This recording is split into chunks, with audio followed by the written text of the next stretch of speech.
talk my shit. I got all dick, and she turned around and hit. And I done learned a lot of shit. I had her burn up her brain. I deserve her face. I deserve her. I deserve her. I'm like, how we do your motherfucker? Yeah, what's up, y'all? This your boy, Mr. I-240. I'm back with another episode today. Hey, man, how y'all doing out there, man? Y'all doing good? I'm doing great. Y'all know how I start this thing, go. I want to thank the Lord Jesus Christ for another day. Thank you for blessing me with these eyes to see y'all. Bless me to see the beautiful sun in Memphis. Now it feel like summertime when it felt like cloudy as hell yesterday. But that's besides the point. I'm still very thankful for him. And also, I'm very thankful for y'all. I appreciate the love that the Carrying Cross shorts and stuff been getting. Hey, I love y'all give me y'all fire content, and I try to make good points and valid points to keep y'all entertained. It's not easy at times, but hey, it's part of the job, and I got a goal I'm trying to get to. And I know when I reach my goals, it gets even harder and harder. I don't expect it to get no easier and easier, but I know it's gonna get harder and harder. Year in and year out on YouTube, you gotta keep your fans entertained. If not, then you out of here. So it's just like you gotta do certain things different on YouTube. You know, you got some folks on YouTube that do reaction videos for 10 years straight. But it's like, yeah, but we wanna know about you instead of a reaction video. Or you got some folks that just do pranks all the time. Cleaning is like you gotta be different. So hey. But like I said, we got a lot to talk about. This one gonna be a kind of chill, light episode or whatever. But hey. Oh, excuse me. The first subject I want to talk about. Hold on, y'all. Get some water. Hold on. All right, y'all. I'm back. Had to get some water, man. You know, gotta quench your thirst.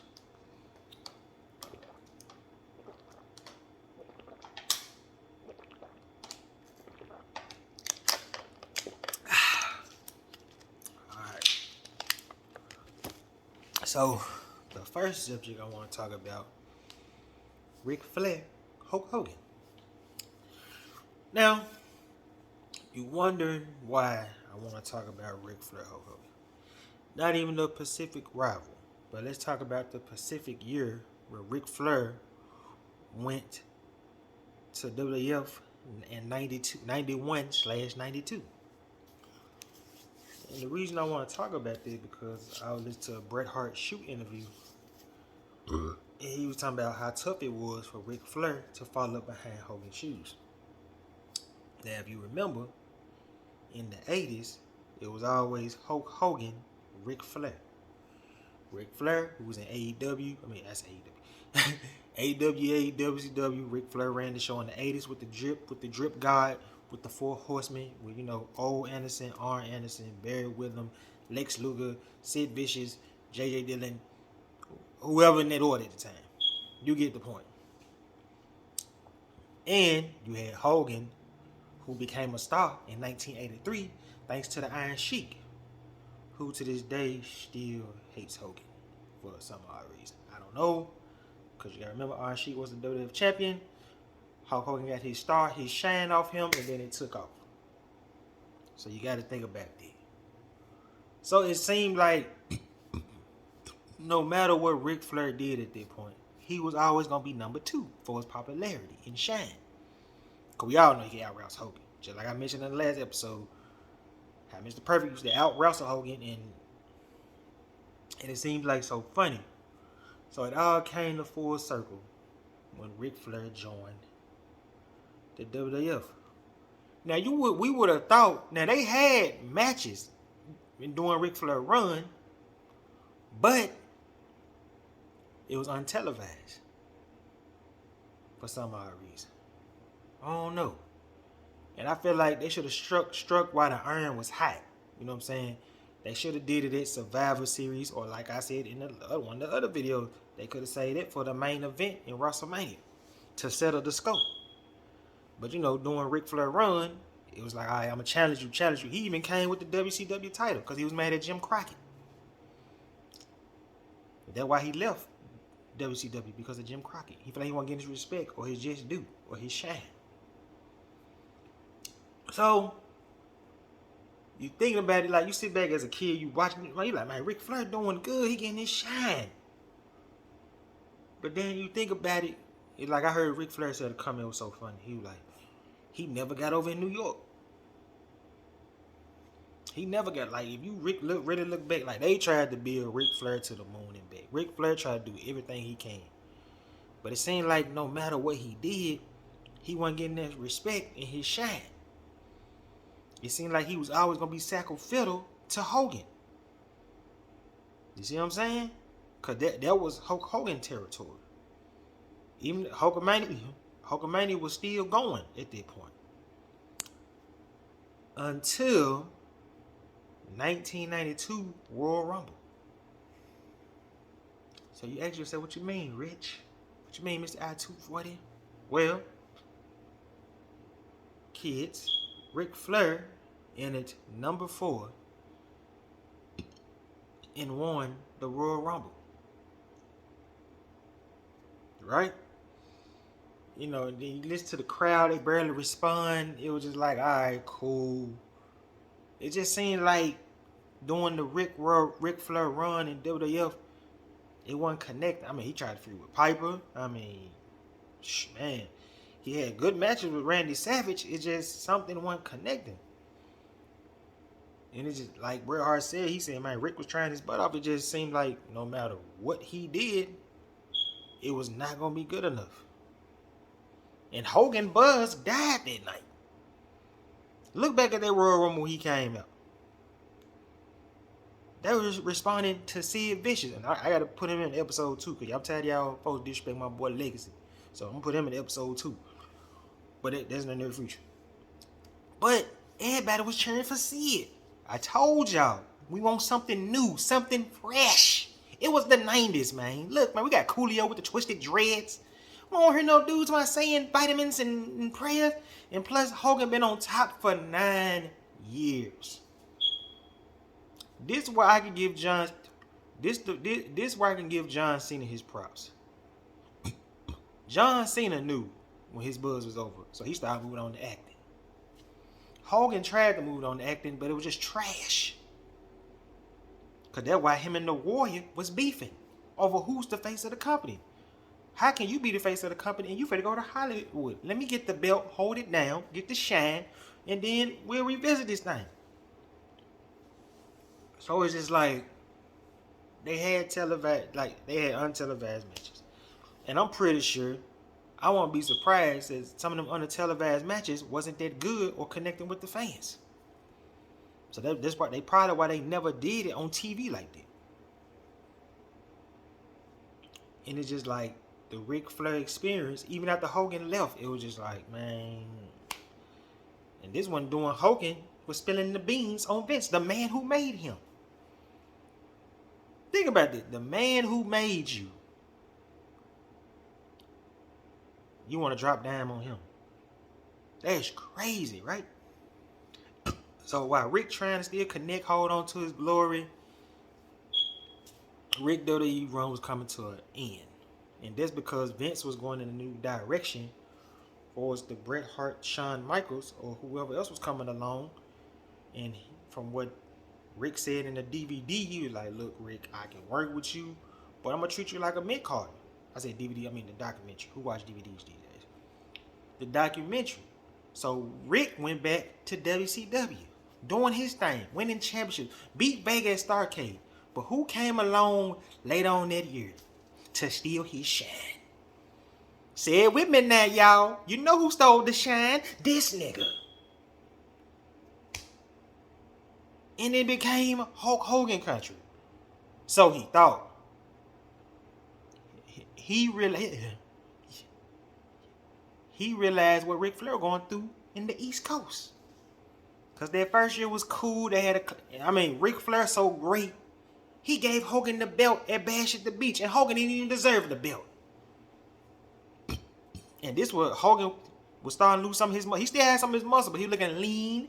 And he probably was on that steroid bean. But the point is this. This Flair house.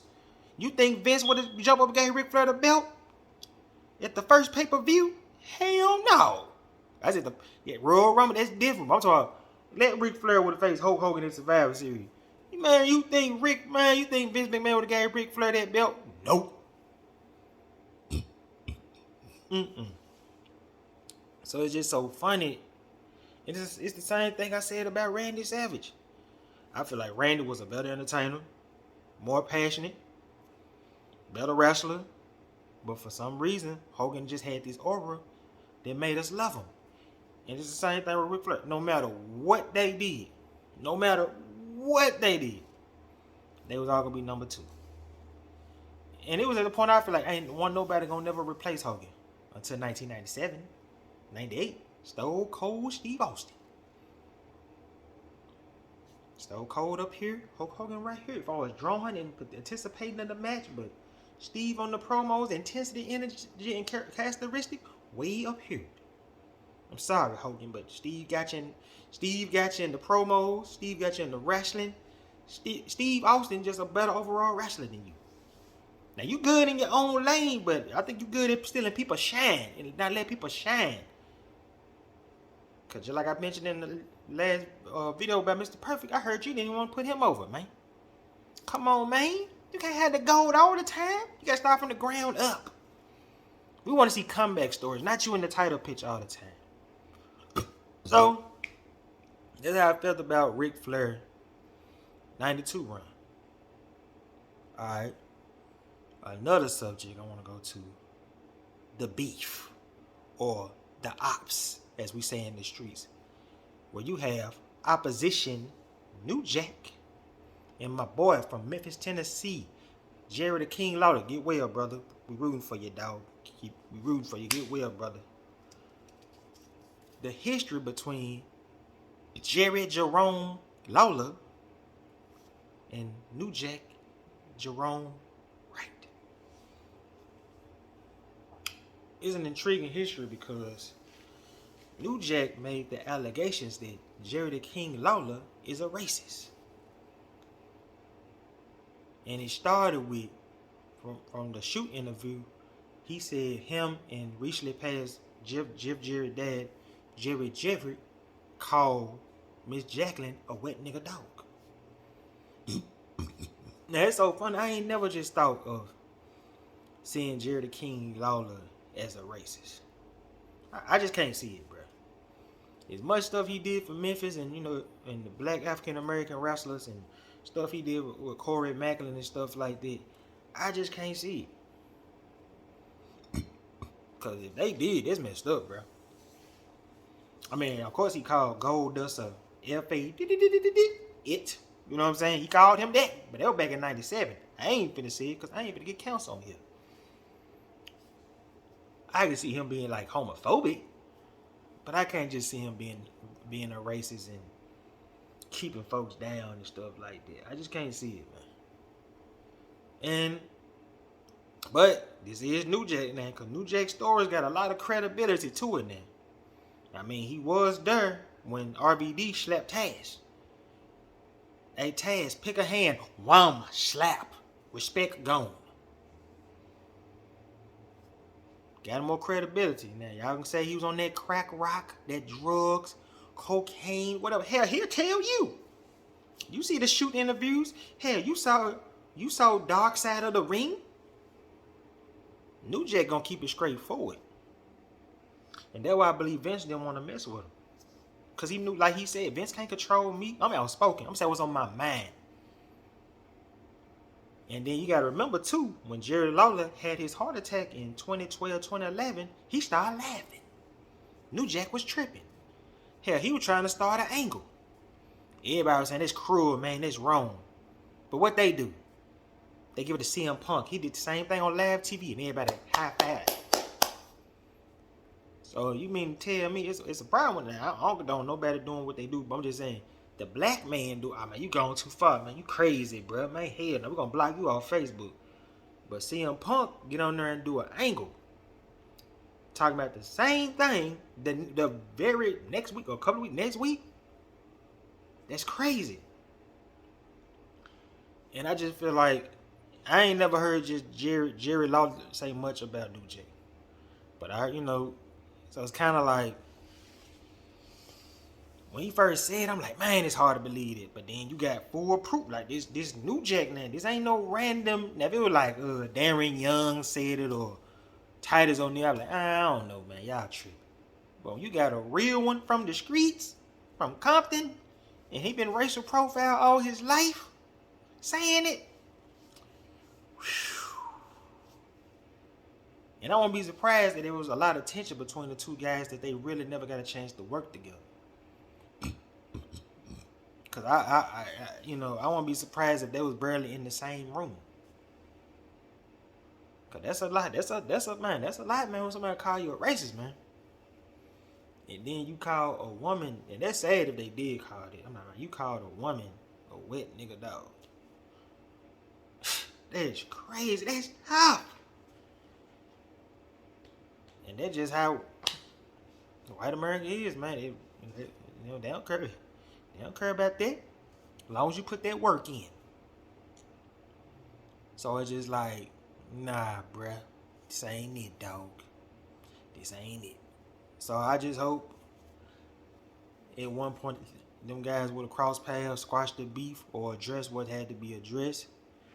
Because with you knowing New Jack passed away like last year, 2 years ago, and the King had a stroke in his Florida home. You know, and plus it's been a rough few years for the King. I mean, he lost his son, Brian Christopher, aka Brian Lawler, in jail. When I think they were saying allegedly he was trying to let his father know he need to get up out of there. So it's sad to see that these guys didn't get to reconcile or squash the beef or whatever. But just hope that everybody out there can learn from something like this, man. If you got grudges or you got a problem with somebody, man, just address this. Just address it. Because you don't want to die holding a grudge. And see, that's what I respect about the Warrior situation. When the Warrior came back to WWE in 2014, like a real one, he confronted Hulk Hogan. Hey, man, Brian, Hulk Hogan confronted him. Hulk Hogan said, man, whatever I did to you, man, I apologize like a real man. Hell, even Vince forgave Hogan, forgave Warrior, because you remember, hell, Warrior put a gun out on Vince's head for him to do the show in New York. Pull that pistol. Come on now. And man, if you can forgive a dude for putting a gun on you and able to get Warrior position. But unfortunately, after the Warrior speech, he had passed away. And he also squashed the beef with Jake, man. That's why I titled the episode 5 episodes ago with Ric Flair and Seth Rollins, man. Real men squash beef. Kids don't. Kids hold on to grudges forever. But real men squash beef. And I can respect it. Because I'm kind of a big fan of both of them. Of course, I'm a fan of Jerry King Lawler because he's from the hometown. He's one of the main foundations that Memphis Wrestling was at its peak and what it is today. From him, Brick House Brown, Reggie B. Fine, Spellbinder. Yeah, I said it. Spellbinder in his piece. Derek King, PG-13. Who else in this piece? Jimmy Valiant, you know what I'm saying? They even brought some WWE stars to this piece, man. I gotta say that for the episode I got coming up, you hear me? So, but just and New Jack, man, just being a real gangster OG, being one of the first ones to really bring that hardcore style in the new era outside of Terry Funk and Mick Foley. Because if you look at it like great hardcore legends, you got Abdul Butcher,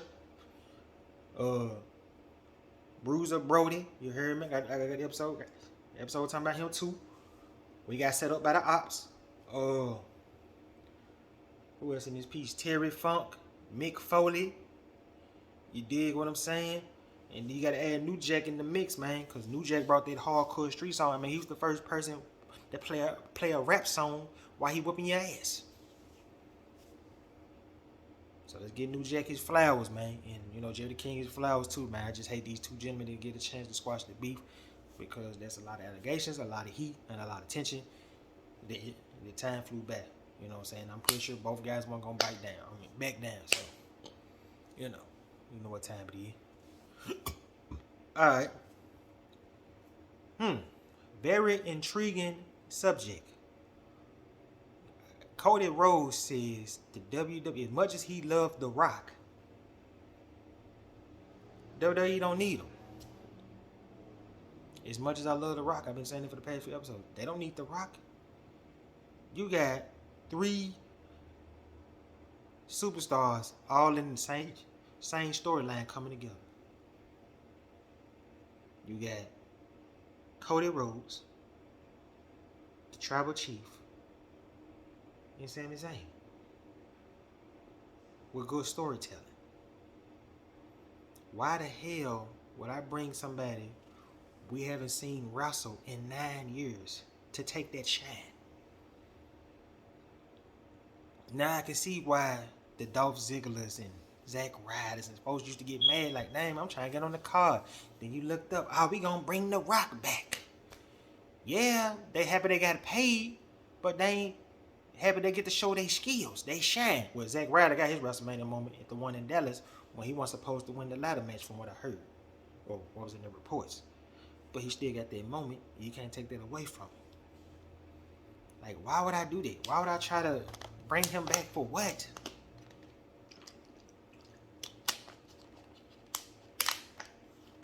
My thing is, I agree with Cody Rhodes. What more do I have to prove? What more do The Rock has to prove? What?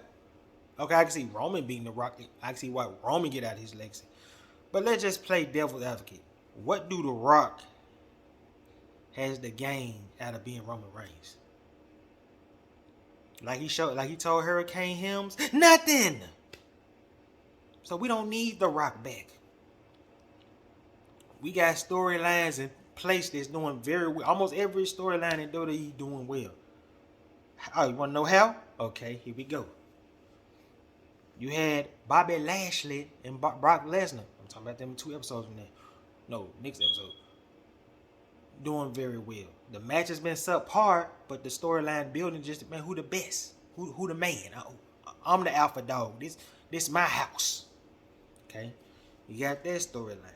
Rhea Ripley winning the Royal Rumble and trying to redeem herself from that loss against Charlotte in the COVID era. When she won the NXT, in the COVID era, when she was the NXT champion after being Shayna Baszler. You got that history. Okay. Then you got Becky and Bayley still going strong, doing good, getting that shine. Then I feel like another underrated storyline gonna be doing good. Bianca Belair and Asuka. Okay. Then you got father versus son. Rock who? Who need a Rock? I don't. I don't know if a crackhead might need a Rock, but I don't need no Rock on my screen.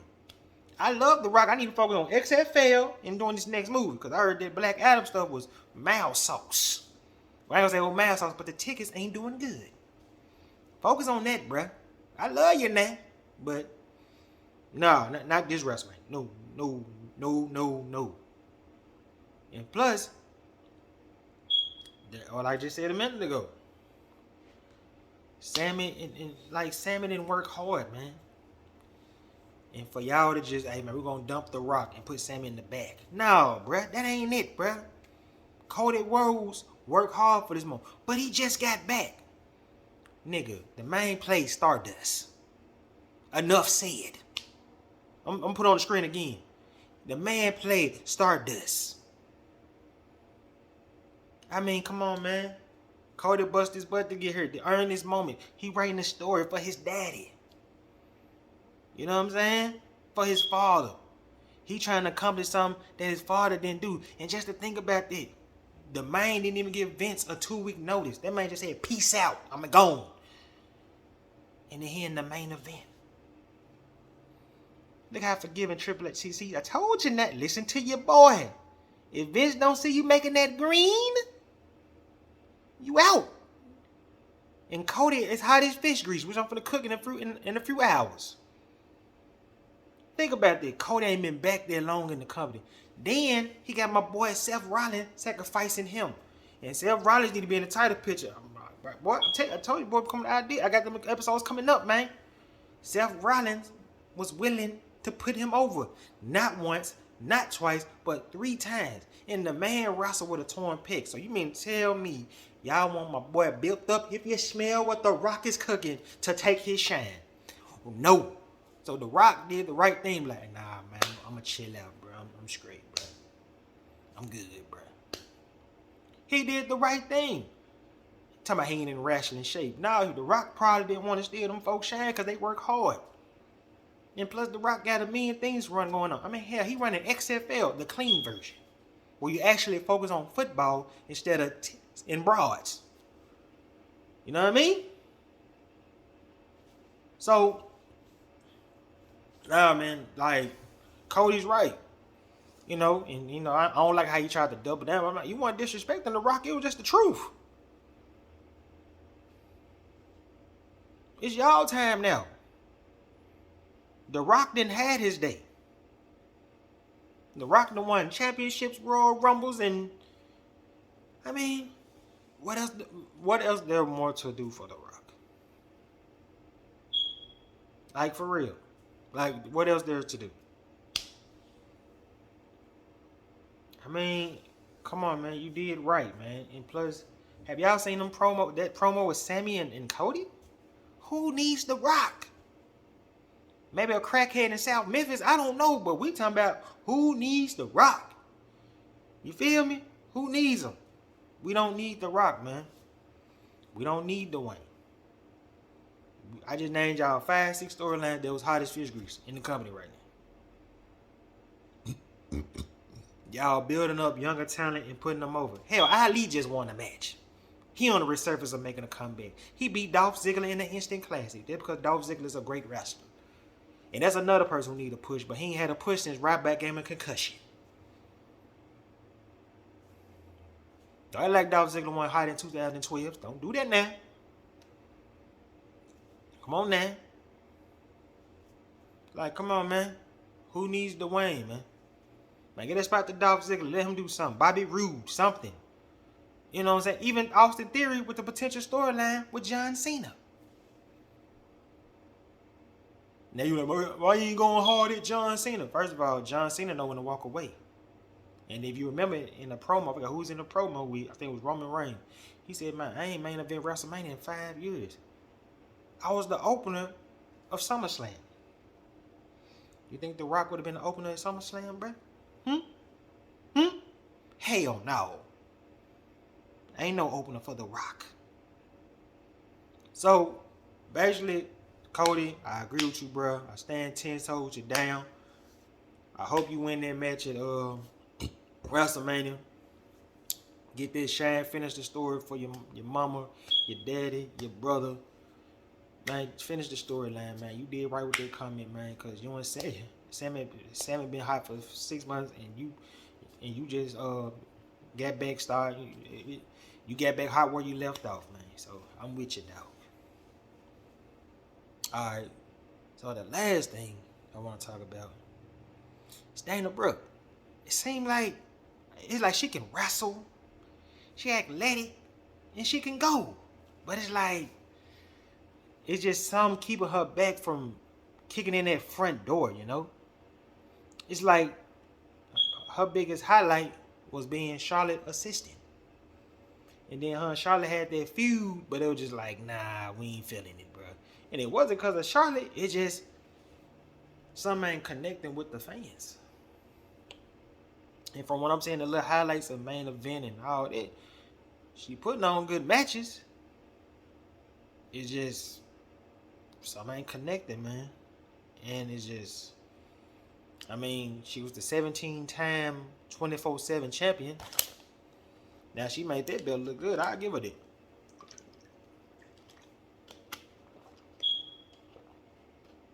I can see her being hurt by that, because she had something going for herself, and they took that away from her.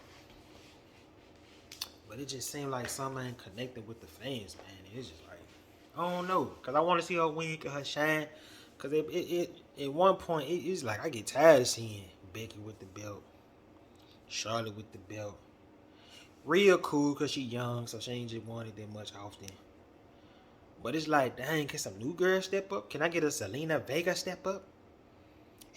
Hell, I love for Carmella win the belt. Because she had a nice little run with, you know, Eminem little brother. I don't know, but you know what I'm saying? But it's just like, we need some new women, man. I just hope she wants to kick in the front door Cause I mean, I'm getting tired of Bianca with the bread. They John Cena and her. She overcoming the odds. Y'all saw that Royal Rumble? Alexa Bliss laying the smackdown, beating up, and then just like, all right, bruh. Reverse F5. I mean, reverse FU. So I just hope Dana Brooke can kick in the door. Cause she got potential. But just like, it's time for you to fulfill your potential. Cause you putting on good matches on main event. And it's just like, we need you to be on the main roster, do your thing. Cause, like I said, it's something missing. And ever since the her and Charlotte storyline, she ain't been in a big storyline since. I mean, they tried to team up with Titus O'Neil with the Titus Worldwide, and I mean, it was cool, but it was just like, all right, bro, yeah, I don't want to see this. But look, y'all, that's it for this episode, man. I'm finna edit this bad boy. This might be the quickest edit because I ain't even just really talk about wrestling. I just talk backstage and stuff like that, but.